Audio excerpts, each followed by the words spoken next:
Hi, Miss Caponino. I'm reviewing one of my favorite comic book movies, Noah. Most people don't really know it's a comic book movie, but I am here to make sure that's never forget. Men in Black is a comic book movie, and also all the stuff. You list if those who watch my show, you know I list them as a comic book. What I list as a comic book movie, like Bob Wire and Atomic Blonde. Those are good comic book movies. Personally, I like Atomic Blonde more than Bob Wire, but anyway, I'm not talking about here to talk about those ones. I'm here to talk about one of the greatest comic book movies and one of the little psychological comic book movies, Noah, starring Russell Crowe. So the movie's about like Noah. He gets the answer from God, and he speaks to God throughout the entire 2 hours of the runs of the film.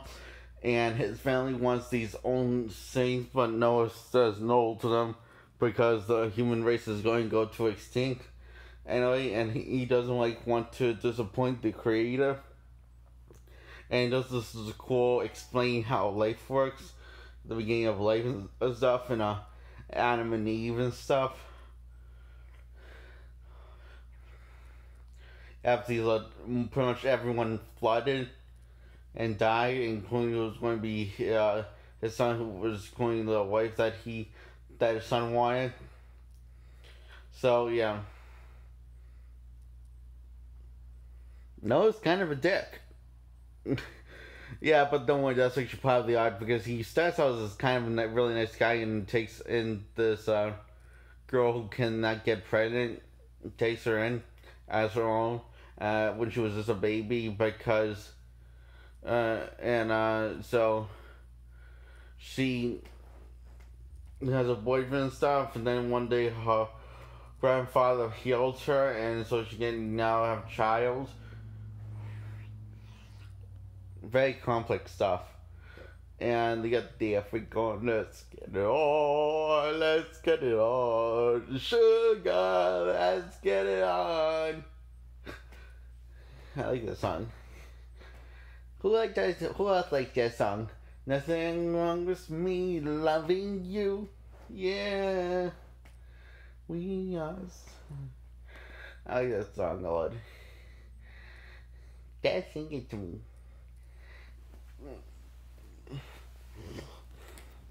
So anyway, I kind of like this movie a whole lot.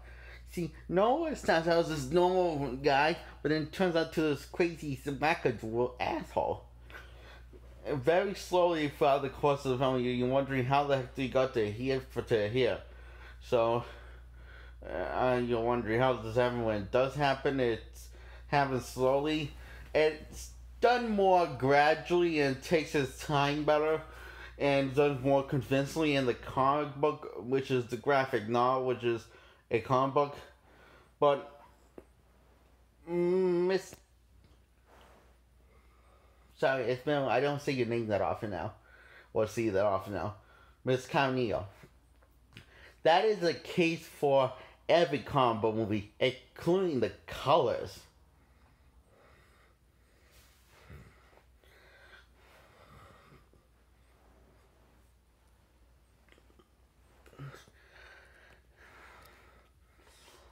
Comic books are supposed to be colorful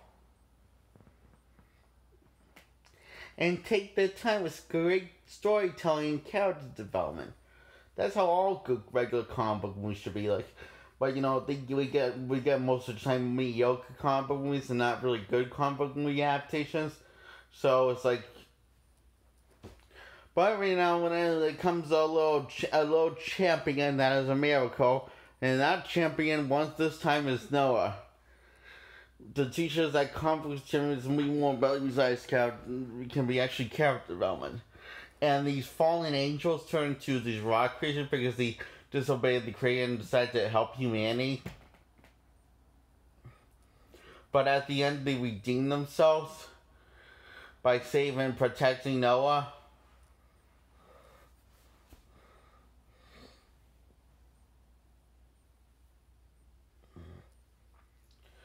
So they all want to join because they find out they have a chance to redeem themselves.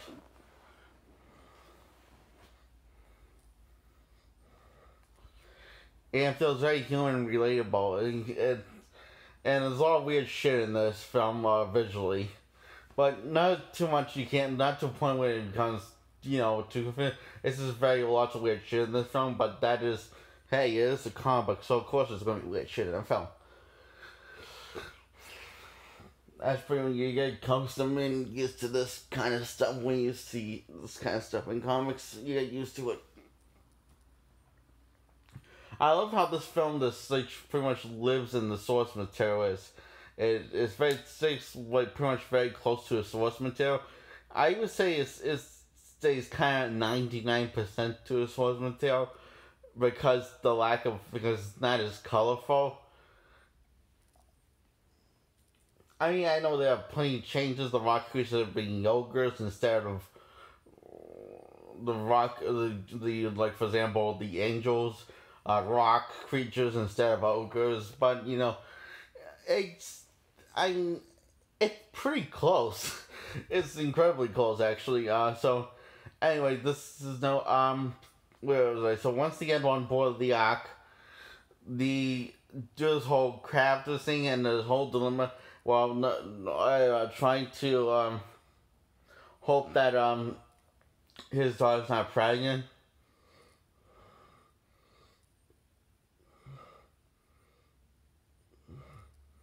Was a boy.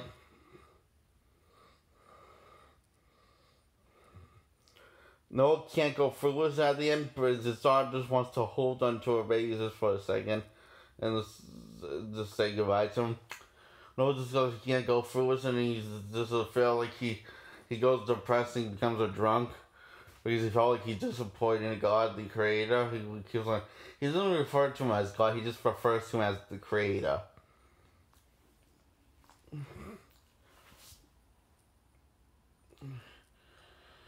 And they do get that weird happily ever after because God is just like, that's weird.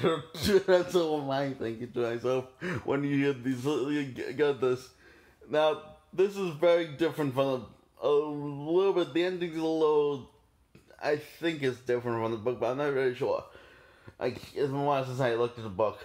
So anyway, Noah and his family are counting on from the two babies to populate the nation of the tribe of man. And those two babies are the son and daughter of the Noah's daughter.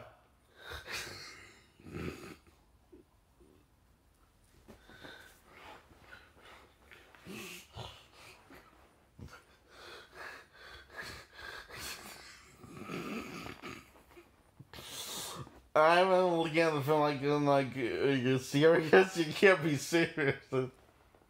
Because this sounds so wrong.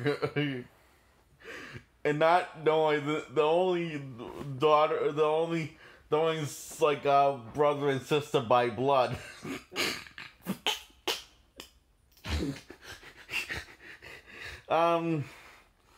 Even though the ending's a little weird, it's still a pretty good movie to watch. And with great characters that feel relatable and complex. And pretty good, damn good storytelling. So that's my review on Noah. My mouth is dry.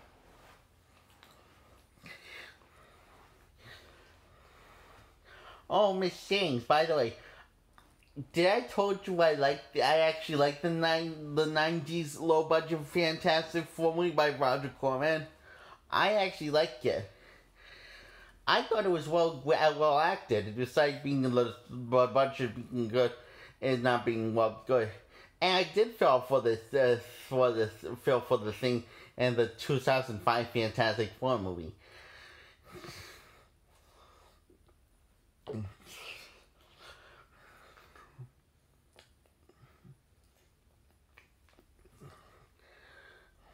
Did I told you? Oh yeah, I did told you that I was saying. I do that other thing I just remembered. I was going to tell you, but then I remembered. Anyway, I'll just tell you again. I agree with you about he's about I think she's talking on Jack Nicholson being his best role, not in The Shining, but the Joker. Because the Joker's a very hard role to pull off. Harder than a role in The Shining.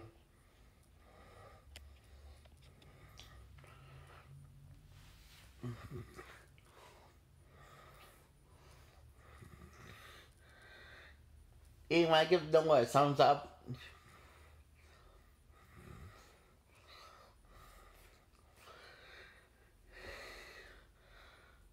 Yeah, I feel so happy.